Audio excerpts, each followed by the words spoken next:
few minutes, the meeting is completely sold out. So 50,000 tickets have gone. Which means it's the largest one-day athletics event in the world. The weather forecast is favourable. Those of you that have been following it through the course of this week, it wasn't looking very good, but now it's fine tomorrow afternoon. And the rail strikes that may have affected some of those ticket holders have by and large been called off. So let's meet some of the athletes that those 50,000 people are going to be cheering. And we'll go down the line from this end. So first of all, we welcome the double world champion and Olympic silver medalist who's only ever lost twice at 200 metres in his entire professional career, Noah Lyles of the USA. Three times. Three times, okay. 3 times world champion, including the relay. Thank you. Alongside him, we have the man that is challenging him in the 200 metres tomorrow. Double British champion. We'll talk to him about weather because he knows a little bit about sprinting in the rain. Please welcome Zharnel Hughes of Great Britain. And alongside him, we have a lady who was really born in this stadium in 2012 when she won the first of her Paralympic gold medals in front of a packed house, just back from gold medal number 14 in the World Para Athletics Championships in Charletti in France. Please welcome Hannah Cockroft. And finally, a lady that we most recently saw in London in bizarre circumstances just a few miles down the road from here, where she stopped twice in the TCS London Marathon and then went on to win it. She's subsequently raced over 1,500 metres. We need to ask her what her distance is. Sifan Hassan from Netherlands. So let's start with Noah. So yeah, you've only ever lost a couple of 200 metres. You kind of own that event at the moment. What do you think it's going to take to win over 200 tomorrow here? Whenever I run. You've never raced at this stadium, have you? Nope. And what are your thoughts of 50,000 people? We make a good noise here. That's cute. That's cute. I'm excited to hear it. And you did. I have a question that was lodged in advance by Larry Eder from Run Blog Run, and he said at the New York Continental Tour Gold event, you said you were looking for something really special from London in the final countdown to Budapest. What would constitute something really special for you tomorrow? To be honest, it's really going to be in the first 10 meters. Like, that's literally what me and my coach have been really honing in these last weeks. Coming off of COVID, it's been like kind of hard to get back in the groove. You know, you've had like almost that peak going into USA. So all I really want is that first 10 meters. And I've seen a lot of good reports from it recently in practice. If that goes well, then the whole race will be smooth sailing from there. And if it's not, then I'll make it smooth sailing. What are your expectations in Budapest? You've come through the American trial system. You've got a great relay team there as well. What constitutes a successful Budapest World Championships for you with a year to go to the Olympics? Personally, walking away with 3 gold medals. That constitutes as a good Budapest. Of course, keeping my title in the 200 meters, then going for another title in the 100, and then finishing up with a 4x1. Which is going to be a pretty wild world championship, since I just looked at the schedule again and realized that the 200 finals is the same day as the prelims of the 4x1. So might not be running the prelims, but hopefully we'll figure out how relay camp goes. But I'll be there for the finals. And you're known as a bit of a showman within the sport. Does the idea of 50,000 spectators mean a bit to you? How many do we have in Oregon? 13,000. Yeah, I like that number. And the question I'm going to ask everybody, and I'm going to just move around to this seat here so that we've got the straight on eye line for the photographers, is we've had a little bit of betting going on. We've had Karsten Warholm wanting to take on Mondo Duplantis over 100 metres. Oh, yeah, I saw that. We've had Shelley-Ann Fraser-Price being challenged to 100 metres by Mondo. If you could go 1-to-1 with just one other person in your race tomorrow, anybody current or past, who would you go 1-to-1 with in a men's 200? I'll take myself. I've always wanted to race myself. I always wanted to know what it feels like getting walked down a few times, and then also, you're in practice, and sometimes you're just going to practice by yourself, and you're like, what? Like you need a training partner. I wonder what that embodiment of, having that 1-to-1 would be like. Would I learn something from myself, or would I just get so competitive that I'd forget everything and just try to run as fast as I can? Okay, you go 1-to-1 with yourself. Yep. Let's turn to Zharnel. What's it going to take to beat this fella over 200 metres for you? You're in good shape at the moment. For me, I'm just going out there to focus on myself. Obviously, Noah's in the field, and many other guys are there as well. I give respect to who's there, but I'm focusing on myself, and I'm looking forward to a good race, executing my phases and trusting my speed, and I'll be fine. Larry Eder asked a question about that rain in Manchester, where unbelievably you had the perfect reaction time and were within a couple of hundreds of the stadium record, and yet when you came up into the set position, the heavens just opened. How did you do that? Honestly, that was one of my toughest races to date. For me, I've trained in weather like that before in Jamaica, and I remember Coach Mills saying that we have to get the work in regardless, because the day before we actually missed the session. So for me, when I started seeing the rain, I was like, oh, I can't do anything about this, but everyone's going to face the same situation that we're in. I remember hearing the guys complaining on the starting line about, oh, the rain's coming down. So from there, I knew I won the race because my head was already focused on getting to the finish line first regardless. And I remember hearing the starter say, on your mark. So I was like, okay, I guess we're not turning back. And we ended up into set position. I just stayed there, and when the gun fired, I got the best start I possibly could get. Got the transition, but my transition was a bit slow because the rain was pouring down and I was losing power. Got up and just closed my eyes and just ran to the finish line in the last 20 meters when I opened my eyes, actually. And I remember not seeing anyone there and just leaned forward and got the time. That British record you set, which goes back 30 years, has that been a target for you for a long time, or was it a relief to get it, or was it a complete shock in New York?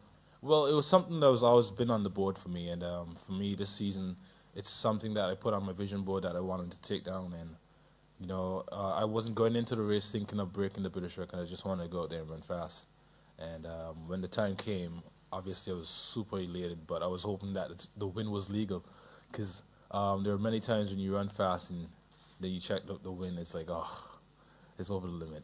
But when I saw the time and then I saw that the win was legal, I was ecstatic. I was happy because I set this out on the board, and this was something that I accomplished. Whenever we introduce you, it's always as a four-time European champion. No global medals individually yet. Yeah. What are your thoughts for Budapest? It's definitely within reach. I just have to remain focused and go out there and execute my races and try not to get too overcomplicated as people are having expectations of winning medals. So sometimes you can get caught up with that. But my head's in the right place right now, and for me, it's just to go out there and execute. Who would you go one-to-one with over 200 metres?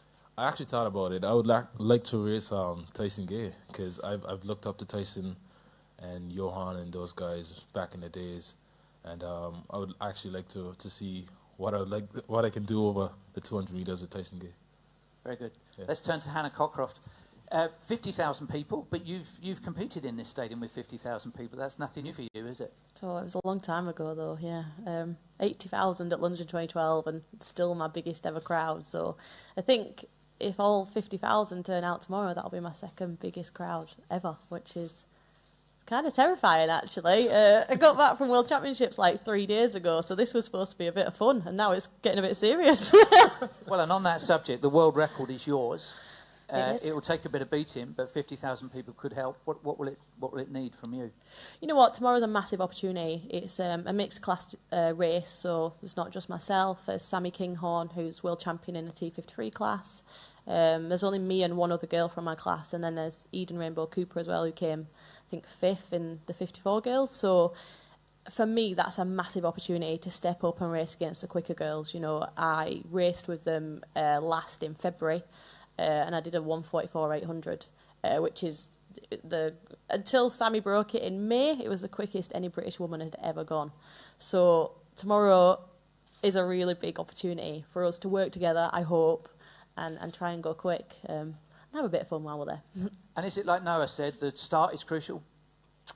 I'm racing at 800 tomorrow, so not my... it is my event, but not the event that I've done for my whole career. The start will be crucial. Sammy Kinghorn is a really quick starter. She's going to get out the blocks well. I am not a quick starter, so I'm going to have to work really hard to catch her. But I've got 2 laps, so I think I can do it. And it's a slightly unusual situation for para athletes in that you've not had a global championship for 2 years since Tokyo. You've just had one last week, as you mentioned, and yet in the next 12 months you've got 2 more. You've got a World Championships in May and then the Paralympics in Paris. What are your thoughts on that, effectively peaking twice? It's a busy 18 months, but you know what, I love the opportunity, I love the challenge. We used to peak in around May time anyway. We compete in a big championships in Switzerland. So, yeah, it'll be different. We'll have to get used to jet lag and travel and doing all those things twice. And you know what, it's great that para-athletics is getting these opportunities. It's getting the chance to go around the world and compete more. So I'm just going to grab it with both hands and see what I can do and, yeah, see what the other girls bring to the table. And Larry Eda's question was, since you competed here in 2012, what have been the big changes that you've seen in your part of the sport? You know what, I think post-2012, participation went through the roof, coverage went through the roof, sponsorship improved massively. We're now 12 years on and we're probably back to where we were pre-2012, which is not the thing that I want to sit here and say. I hope that tomorrow will change that. I hope that 50,000 people will sit in a seat and they'll go, wow, this is absolutely incredible. And they'll buy tickets to come and watch us and they'll support us. And moreover, I hope that there'll be children in that crowd that will watch what myself and the other girls and what the guys can do as well and go, I want to do that. That's what getting in front of that crowd is. It's showing people what is possible for them. We just come back from World Championships where we only got YouTube coverage. You know, 2012 we had wall-to-wall coverage, 2013 wall-to-wall coverage, and then every year since then it's got worse and worse. And there's no reason why. We keep getting told that people don't want to watch, but they do. They do want to watch. When it's put on TV, people tune in. And the only way that we can get through the next me, the next Dave Weir, the next Johnny Peacock, is by showing children at home what is actually available to them. So, yeah, things got better and then things got worse. And I hope now, tomorrow is the start of things getting better again. And I think that, you know, with Paris next year, it's so close to home. We can bring those crowds, and I really hope that we can outdo London 2012, because I don't like sitting here 12 years on still having to say that London 2012 was my biggest games. Paris will hopefully be my 4th, and I pray that it'll be the biggest. So yeah, come on everyone, please just get behind it and make it huge, because there are superstars sat at home being told that they can't do sport, and we should be so far beyond that now, and we're not. Who would you go 1-to-1 with in a women's 8? If I could bring Chantel Petitclerc out of retirement, it'd be Chantel every day. She's my absolute hero. So I reckon she'd absolutely squash me, but I'd give it a good go. Let's turn to our final guest. And by the way, Wade van Niekerk is expected at some point, but he was delayed on his flight in and only left Heathrow about an hour ago. So, Sifan Hassan, what is your event? Tomorrow? Generally, what is your choice event? 5,000 metres tomorrow. It's your first one of the year, but you've done 1,500, you've done marathon, you've done 10,000. What is your event? I really don't know what it is, because I love them 10,000. I used to hate it, and when I run, I love it. And marathon, I really love it, the marathon. I hope I don't hate it again. So I really don't know which one is my event, doctor. I have no idea.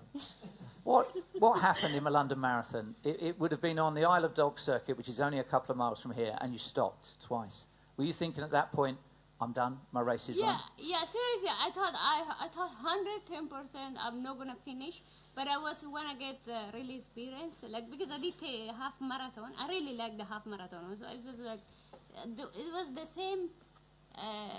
same mentality I had for marathon, for half marathon. So I have done when I was very young. So I had a really pain in the last, so hard in the last couple of kilometers. So that's why when I did half marathon, I had the same, gonna be hard, but I finished I win the race, and I was like, but when I did London Marathon, I had the same experience, gonna be marathon is gonna hard, blah, blah. Suddenly when I get pain like the first 10K, and I thought, okay, it's here, I'm done. At least I was like praying, at least I wanna get until 22K and I get more experience, you know? And yeah. I had just, I think, a couple of pain in my hamster in my quad. And so 5,000 metres tomorrow. What are you hoping for? What would be? Is it your final race before Budapest? Yeah, that's my final race before Budapest.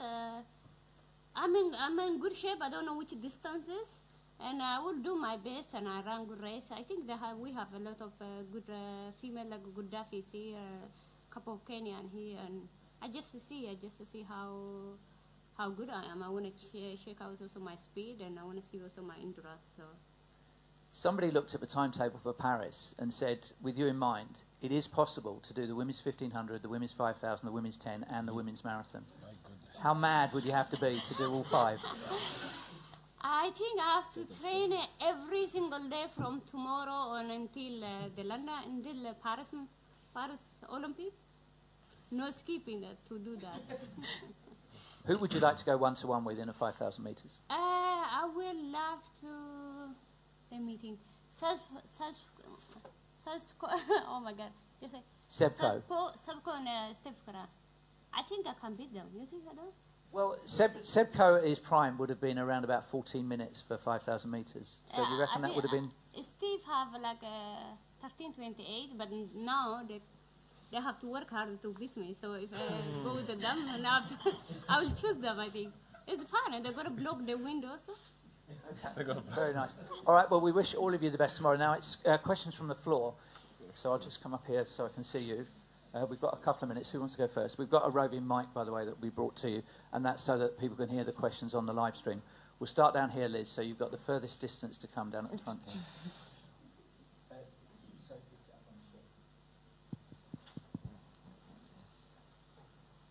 No, a question to you. At the risk of making Zharnel blush, can you just talk about what Zharnel's performance was in New York when he set that time, broke the British record? What did that mean for the rest of the sprinting community when you saw Zharnel run so quickly?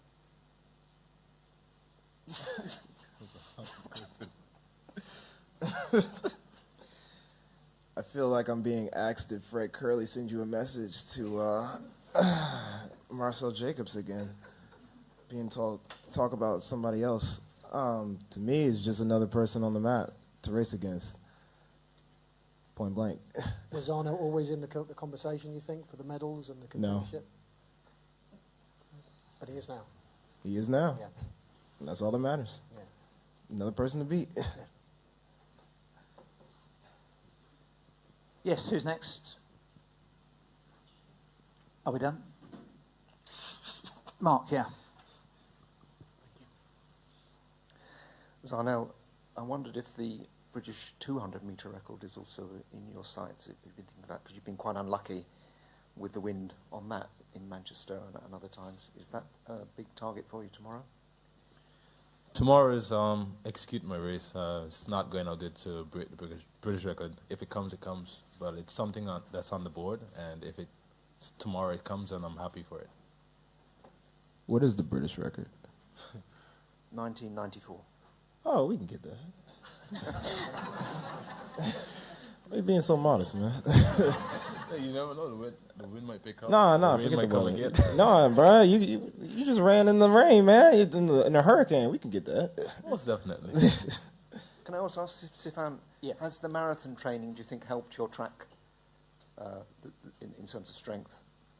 Yeah, I think it helped me in track and strength, but it also very challenging me because I'm very good at endurance now. That's like my weakness actually. No, but it's like at some point it also take me a lot out, but it also happened me.